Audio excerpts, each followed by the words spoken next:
create incredible health and environmental problems for people that I loved and knew. And so I was hooked. I thought maybe I'd go back and be an English professor and go to grad school to do that, but instead what I really found was the power of working with people and talking to people about how things truly impact them in their life, and connecting the dots between things that might sound really good because of nice language, but when you get down to it, they're not so good at all.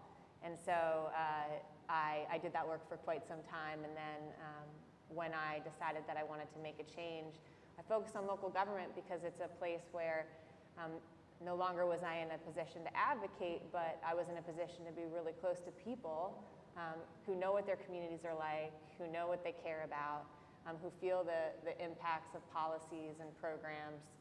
And I ended up in local government here in Charlotte, and I couldn't be more thrilled that my kind of career took a turn, and now I'm able to blend what I learned was so important, which is the power of people and the things that they care about, and understanding the issues and how they can make a difference, and then finding a way to help implement policies that do just that.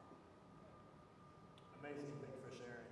So it's interesting. It's first of all, you all shared exactly what you do and how you came up in the industry very eloquently. And it's interesting because when I try to describe what I do to, let's just say, like friends or family members, specifically family members, especially people who my family that may not be educated, have a college degree or anything, I struggle to really describe what I do because a lot of them don't even know what project management is, nonetheless sustainability or ESG, right?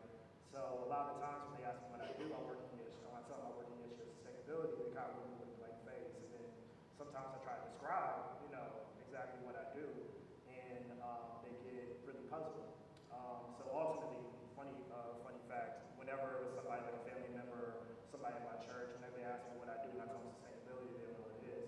I basically just talk about plant trees. I know that's a very, very basic explanation, but don't feel like giving a drawn out explanation. So, with that being said, with my spiel, I was curious if you all can describe, both you, Sarah, and UCT, if you all can describe exactly how would you explain what you do to somebody who may not be in your field, somebody who's like a parent, a grandparent, somebody who may not have the education that has a knowledge base in order to know what sustainability is? I think this is such a good question because I even find myself often using acronyms and explaining things in a way that does not relate to real humans, because you're in a space, and whatever space that is for you, you get so deep into it that you realize that it doesn't really make sense to anyone but a small group of people. When I think about this, I think about my 3 and my 5-year-old, because when they say, "What, mommy's at work," like, what does she do? She works for the city, so they think I do like everything from like picking up trash to, paving the roads, to planting trees. But when I try to describe to them truly what my role is, and I do the same thing with my parents. Actually, it's funny because the generations, same exact description. Is I say that I get the privilege to work in a community that I live with partners and people to make Charlotte a healthier, more sustainable place, which means clean air to breathe and clean water, and to use resources in a way so that everybody for future generations can live a healthy and happy life. That's much more sophisticated than I am. That's pretty cool. I do want to take a pause though, because you talked about the importance of elected officials, and it's very important. I know we have a presidential election. I'm not going to talk about who you should vote for. However, the folks that you vote for down ticket are just as important. That determines a lot of the things and issues that we're talking about. We have a young man in the audience in the back who is going to be the presumptive nominee for the North Carolina Senate for this district, Caleb Theodros out there.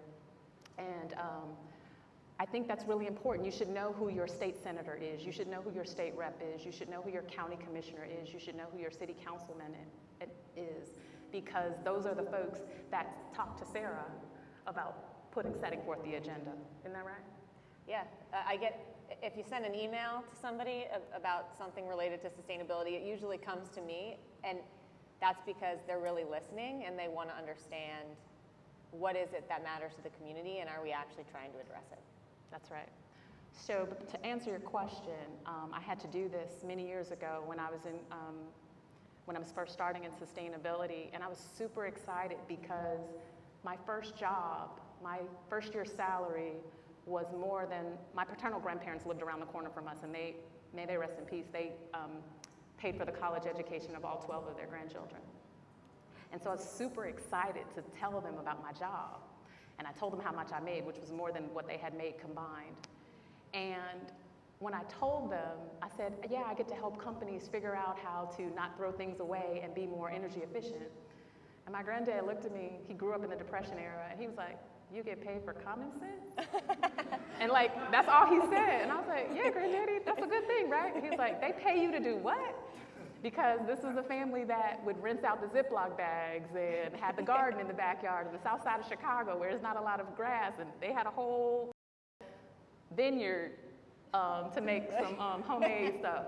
So like, when I explained it, it was just like, they didn't get it because they grew up in rural Arkansas as farmers. So it was literally just, from then on, everybody was like, and they used my full name, they're like, Candace gets paid for common sense. So, yeah. I love that. And CT, you did say something actually very, very monumental, which, our elected officials, they do have really a large impact on how we see sustainability, on how we see the environment, not just because they set the policy, but they also set the culture. And one thing I realized is that even in the private space, not necessarily the public space, it's kind of the same way, where you have top-level executives, C-suite executives, they're the ones who set the culture. And one thing that I realized in the private space is that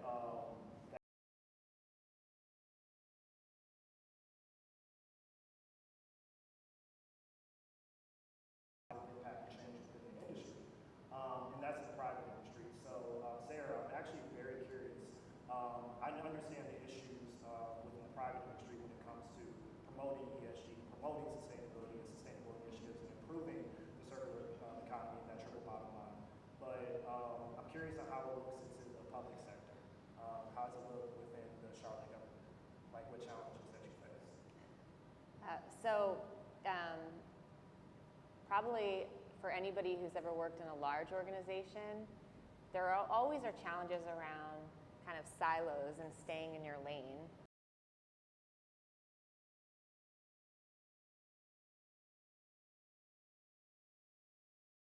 Like that.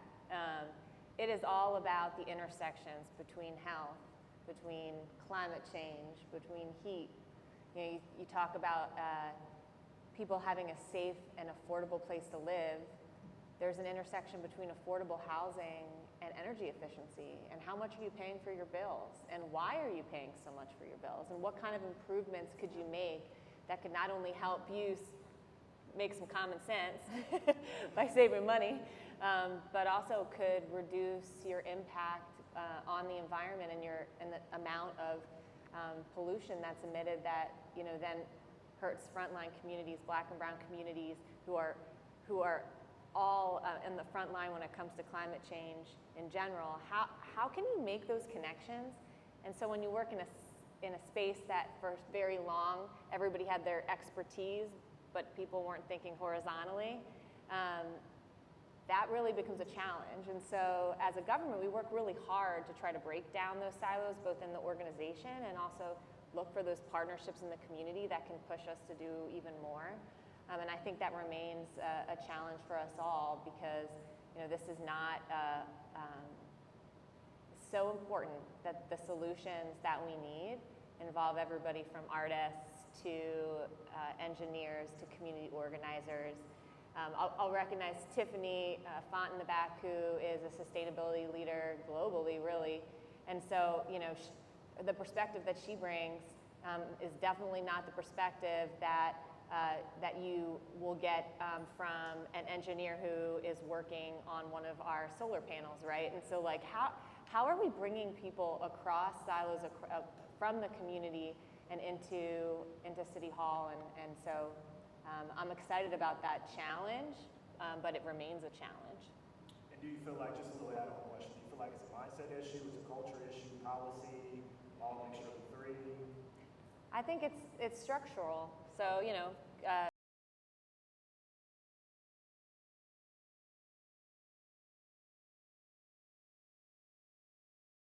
or the way that city functions intergovernmentally with other governments.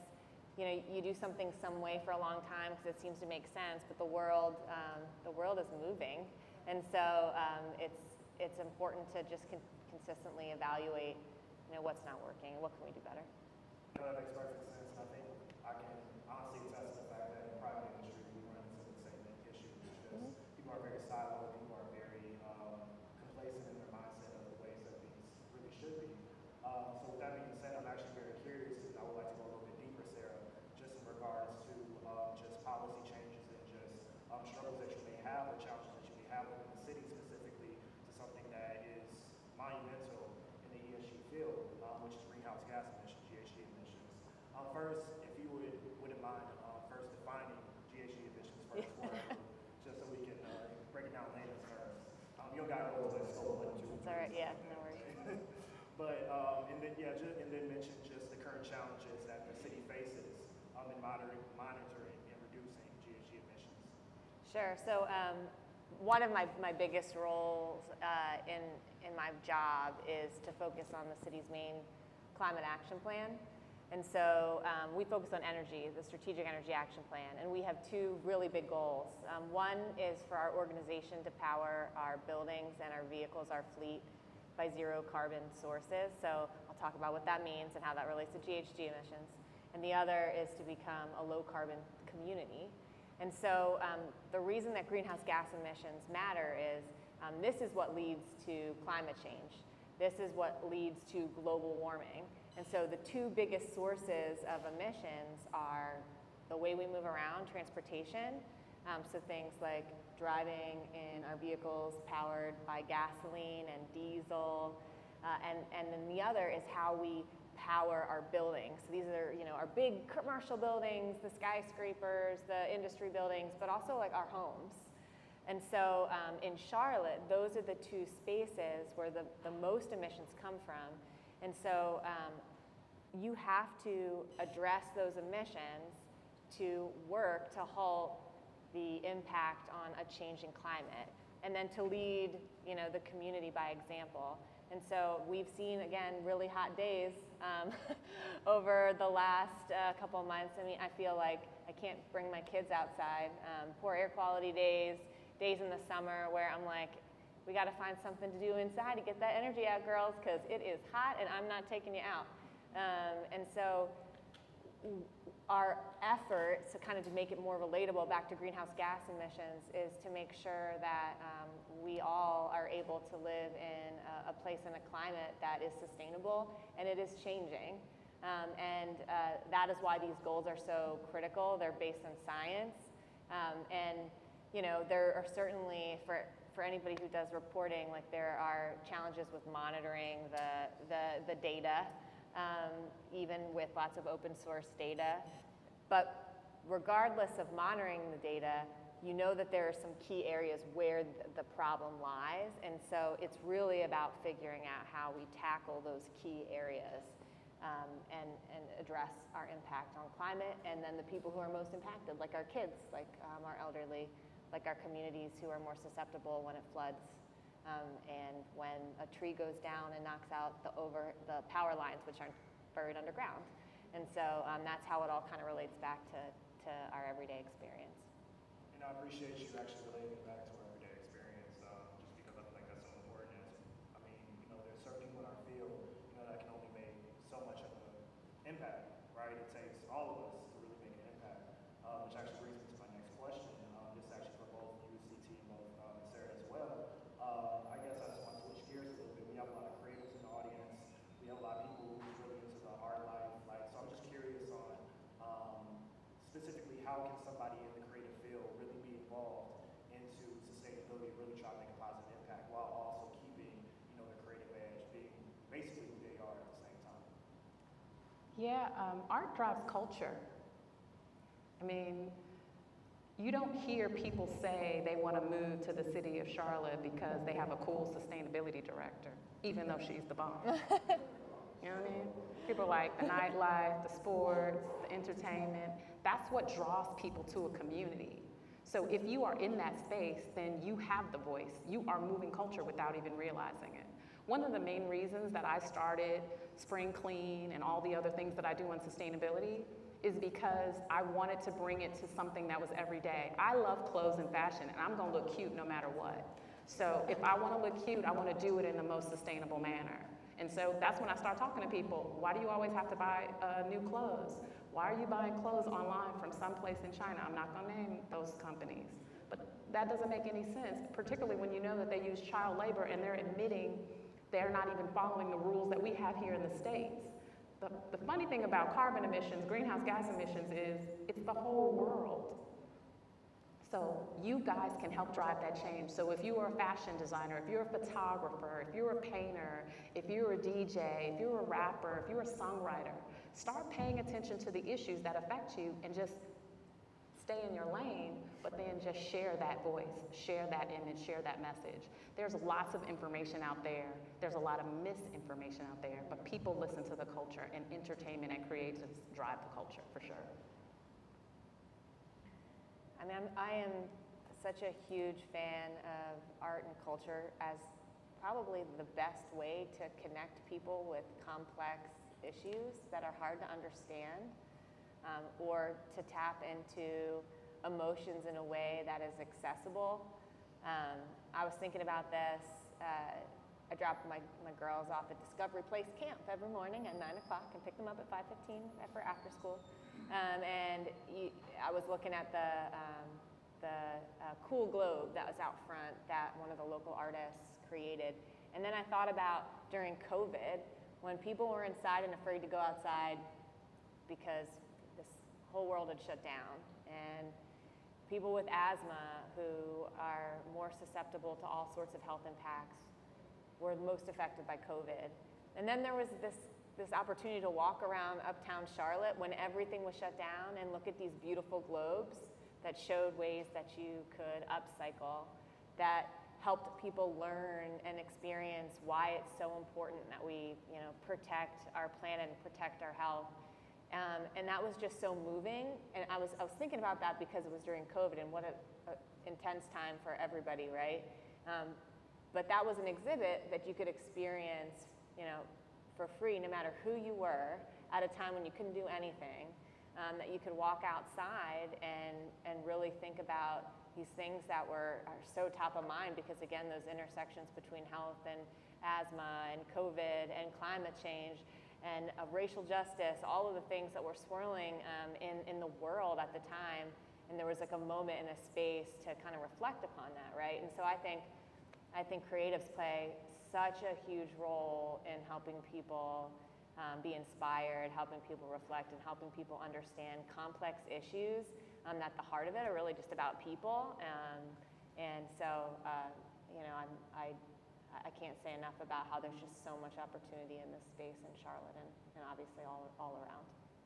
Yeah, thank you for sharing. And I actually do kind of want to go a little bit deeper into the creative space and just kind of go a little bit more in depth as regards just within the fashion industry. So within consumerism in the fashion industry, you're starting to hear a lot more about something called fast fashion.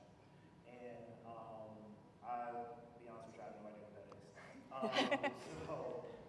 First of all, my first question is, I was wondering if you can actually define that, and then just, I guess, what info are people lacking when their first thing they want to go to is fast fashion, and that's the first option they have. Can I take this? Oh, And please. Yeah, please, I'm apologizing. Fast fashion is like fast food. It looks good, but it's not good for you. That's the summary. Essentially, we've gotten to the point where there used to be seasons. There's the winter season, there's the fall season, there's the summer season, there's the resort season, if you're into fashion. We now have 52 weeks. Every week there's something new. And on your Instagram, on your TikTok, somebody's telling you gotta buy whatever the latest thing is. That's fast fashion. A lot of times, those items are made without following any kind of regulatory constraints or practices. So they utilize labor that is not paid well.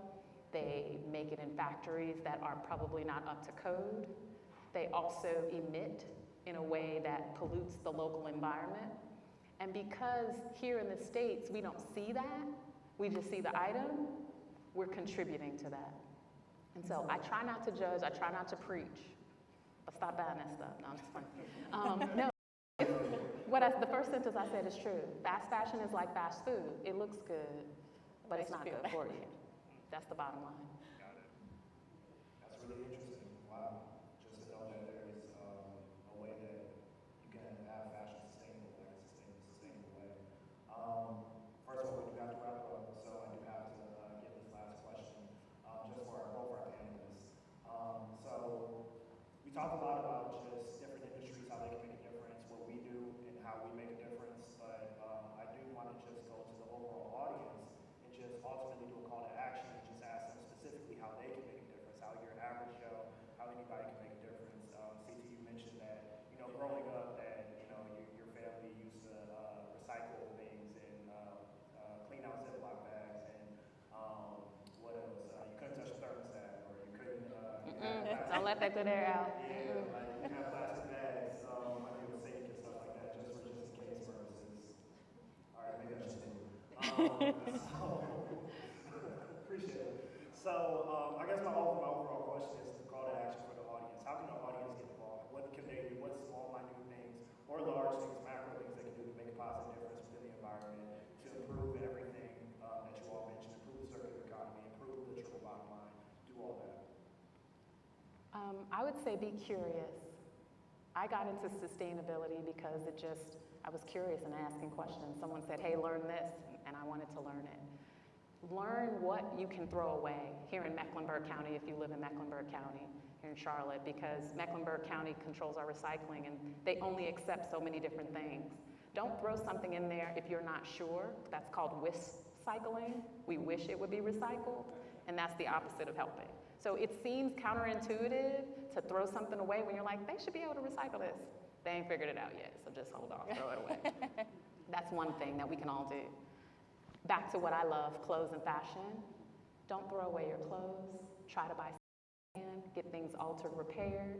You got Spring Clean, the Circular Boutique. You got other places in Charlotte. Not shameless, plug, period.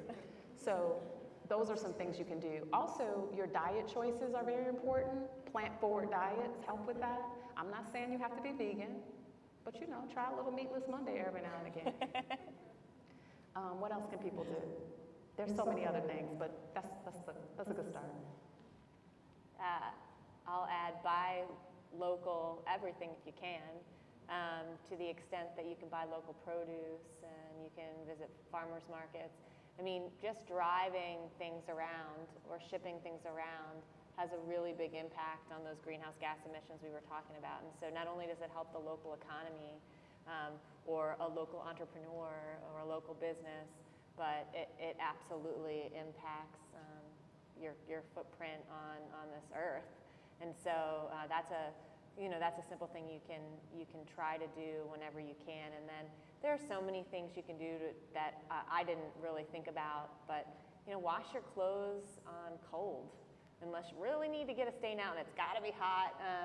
That uses less energy, and you don't need to buy a new appliance to just do that or hang your clothes out to dry. Some of the things that my parents and grandparents did, not because it was fashionable, but because we didn't have the money to do it, are actually really, really good tools to work within your environment to make a difference. And I guess the last thing I'll say is that for the things that you care about, find other people who are passionate about it, join up with local organizations, and let your voice be heard. So whether that's to a local elected official, to a state elected official, and let folks know what you care about,